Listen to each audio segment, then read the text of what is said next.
ശ്രീ ജ്യോതികുമാർ ചാമക്കാല പറഞ്ഞത് ഞാൻ ഭീഷണിപ്പെടുത്തുകയാണ് എന്നാണ് പറഞ്ഞത്.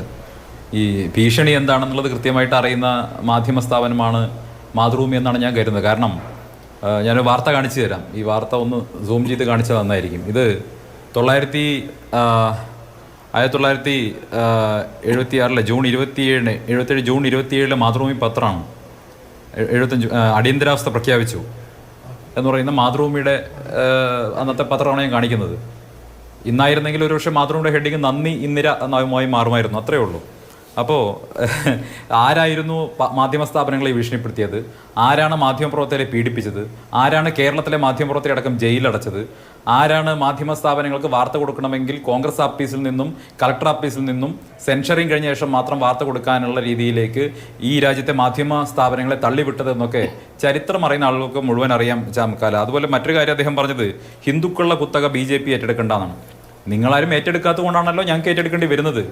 നിങ്ങൾ ഹിന്ദുക്കൾക്കെതിരായിട്ടുള്ള നിലപാട് സ്വീകരിക്കുമ്പോൾ സനാതനധർമ്മത്തെ ഉന്മൂലനം ചെയ്യണം എന്ന് പറയുന്ന ആളുകളുടെ കൂടെ ചേർന്നുകൊണ്ട് നിങ്ങൾ രാഷ്ട്രീയം കളിക്കുമ്പോൾ ഹിന്ദു തീവ്രവാദം എന്ന് പാർലമെന്റിന് പുറത്ത് വന്ന് നിങ്ങളുടെ തന്നെ ആഭ്യന്തരമന്ത്രി പരസ്യമായി പറയുകയും പിന്നീട് പ്രതിഷേധത്തിന്റെ ഭാഗമായി മാപ്പ് പറയുകയും ചെയ്യേണ്ട അവസരത്തേക്ക് നിങ്ങൾ വരുന്ന സമയത്ത് ശ്രീരാമൻ ജീവിച്ചിരുന്നിട്ടില്ല എന്ന് സുപ്രീം കോടതിയിൽ കൊണ്ടുപോയി അഫിഡവിറ്റ് കൊടുക്കുന്ന നിങ്ങളുടെ നിലപാട് പരിശോധിക്കുന്ന സമയത്ത് വ്യത്യസ്തമായ സാഹചര്യങ്ങളിലൊക്കെ ശക്തി ഉൾപ്പെടെയുള്ള കാര്യങ്ങളിൽ രാഹുൽ ഗാന്ധി നടത്തിയിട്ടുള്ള പരാമർശങ്ങളുണ്ട്. അപ്പോൾ ഹിന്ദുക്കൾക്കെതിരായി ഹിന്ദു വിശ്വാസങ്ങൾക്കെതിരായി നിങ്ങൾ നിരന്തരമായിട്ടുള്ള നിലപാടുകൾ സ്വീകരിക്കുന്ന സമയത്ത് ആ ഹിന്ദുക്കളുടെ വിശ്വാസം സംബന്ധിച്ചും ഹിന്ദുക്കളുടെ താല്പര്യം സംബന്ധിച്ചും ചില അഭിപ്രായങ്ങൾ പറയാനും അവർക്കൊപ്പം നിൽക്കാനും BJP ഉള്ളൂ എന്ന് ജ്യോതികുമാർ ചാമക്കാലയ്ക്ക് പോലും തോന്നിയിട്ടുണ്ടെങ്കിൽ അതിൽ അത്ഭുതമൊന്നുമില്ല.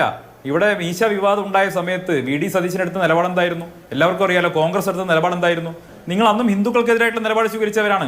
നിങ്ങളുടെ താല്പര്യങ്ങൾ അതാണ്. നിങ്ങൾക്ക് അപ്പീസ് ചെയ്യാൻ താല്പര്യമുള്ള ആളുകൾ ഗാലറിക്ക് കയ്യടി കിട്ടാൻ വേണ്ടിയുള്ള ചില നിലപാടുകൾ നിങ്ങൾ സ്വീകരിക്കാറുണ്ട്.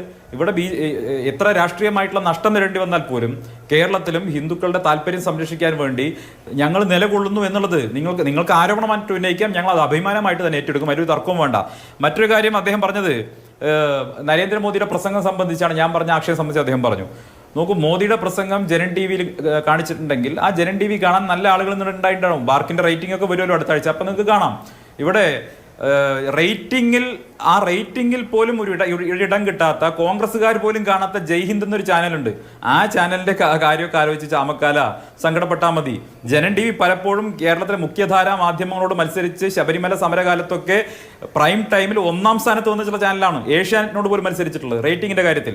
ഇന്നും ചാനൽ റേറ്റിംഗ് എടുത്ത് പരിശോധിച്ചാൽ നിങ്ങളുടെ ജയ്ഹിന്ദ് ചാനൽ റേറ്റിംഗിൽ ഒരിടത്തും ഇല്ല നിങ്ങൾക്ക് കാണാൻ സാധിക്കും. അവിടെയും ജനൻ TV നിങ്ങളെക്കാൾ എത്രയോ ഉയർന്ന സ്ഥാനത്താണ് നിങ്ങൾ മനസ്സിലാക്കിയാൽ മതി. മറ്റൊരു കാര്യം അദ്ദേഹം പറഞ്ഞിട്ടുള്ളത് രാഹുൽ ഗാന്ധിയുടെ വലിയ തിരിച്ചുവരവിനെ കുറിച്ചൊക്കെ ഉണ്ട്. എന്ന് നിങ്ങളും ചോദിച്ച ചോദ്യതാണ്. രാഹുൽ ഗാന്ധിയെ വളരെ ഇമ്പോർട്ടന്റ് ആയതുകൊണ്ടല്ലേ മറുപടി പറഞ്ഞത്? അങ്ങനെയല്ലല്ലോ. അദ്ദേഹം പ്രതിപക്ഷ നേതാവ് എന്ന് പറയുന്ന ഭരണഘടനാ പദവിയിലുള്ള ആളാണ്. സ്വാഭാവികമായിട്ടും ഇന്നലെ തന്നെ മോദിജി പറഞ്ഞു, ഭരണഘടന എന്നോട് പറയുന്നത് ലീഡർ ഓഫ് ഓപ്പോസിഷനെ സീരിയസ് ആയിട്ട് എടുക്കാനാണ്. വാസ്തവത്തിൽ അദ്ദേഹം ഏത് രീതിയിലാണ്, ഏത് കണ്ടക്സ്റ്റിലാണ് പറഞ്ഞത് നമുക്കറിയാം. രാഹുൽ ഗാന്ധി പറയുകയാണ്, ഞാൻ കടന്നു വരുമ്പോൾ മോദിയുടെ മുഖം സീരിയസ് ആണെന്ന് പറയുകയാണ്. നമുക്ക് വളരെ നിസ്സാരമായിട്ടുള്ള ബാലിശമായിട്ടുള്ള കാര്യങ്ങൾ, ആക്ഷേപങ്ങൾ ഉന്നയിക്കുന്നവരെ കുട്ടികളെന്നല്ലാതെ മറ്റെന്താ വിളിക്കേണ്ടത്?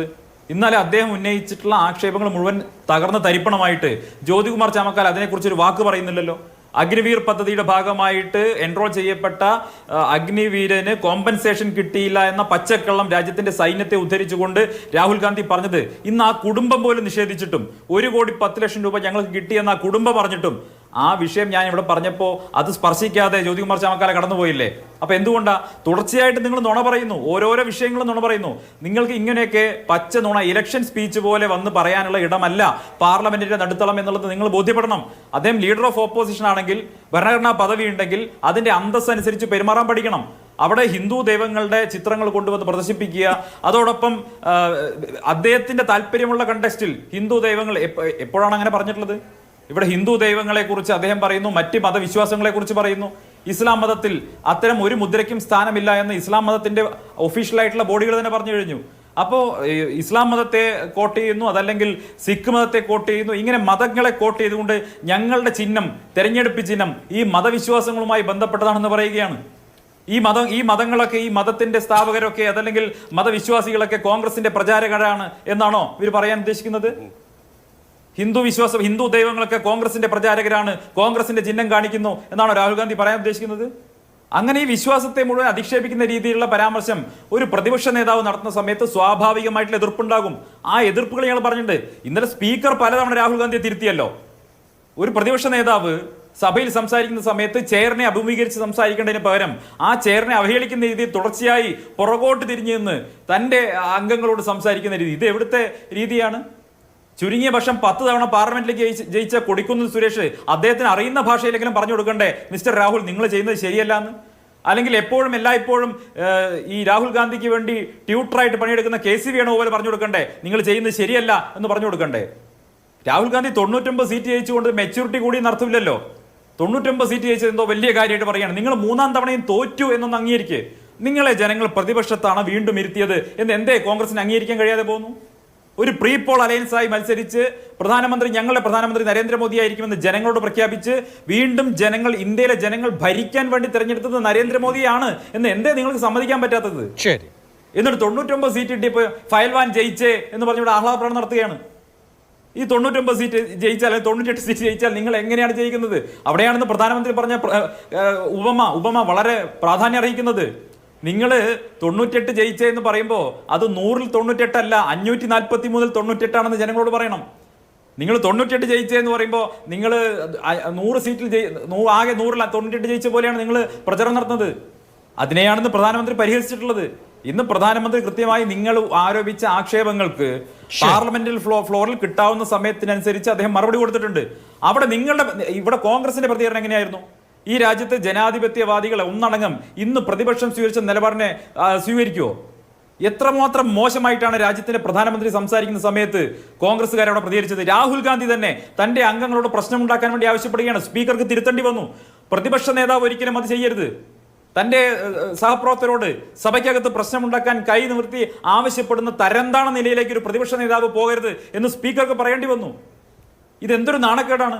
രാജ്യത്തിന്റെ പ്രധാനമന്ത്രി സംസാരിക്കുന്ന സമയത്ത് തുടർച്ചയായി തടസ്സപ്പെടുത്തുന്നത് എന്തെങ്കിലും വലിയ ഹീറോയിസ് ആണോ? രാജ്യത്തെ വിദ്യാർത്ഥികൾ കണ്ടുകൊണ്ടിരിക്കുന്നുണ്ട്, രാഷ്ട്രീയ വിദ്യാർത്ഥികൾ കണ്ടുകൊണ്ടിരിക്കുന്നുണ്ട്, പുതിയ തലമുറ കണ്ടുകൊണ്ടിരിക്കുന്നുണ്ട്.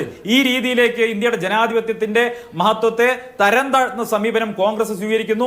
60 വർഷക്കാലം രാജ്യം ഭരിച്ച കോൺഗ്രസിൽ നിന്ന് ഇത്രയും തരംതാണ രാഷ്ട്രീയ സമീപനം ഒരു തരത്തിലും ആരും പ്രതീക്ഷിക്കുന്നതല്ല. പക്ഷേ രാഹുൽ ഗാന്ധിയുടെയും സോണിയാഗാന്ധിയുടെയും നേതൃത്വത്തിലുള്ള കോൺഗ്രസിന് ഇതിൽ കൂടുതൽ ഒരു മാന്യതയും ഞങ്ങൾ പ്രതീക്ഷിക്കുന്നില്ല.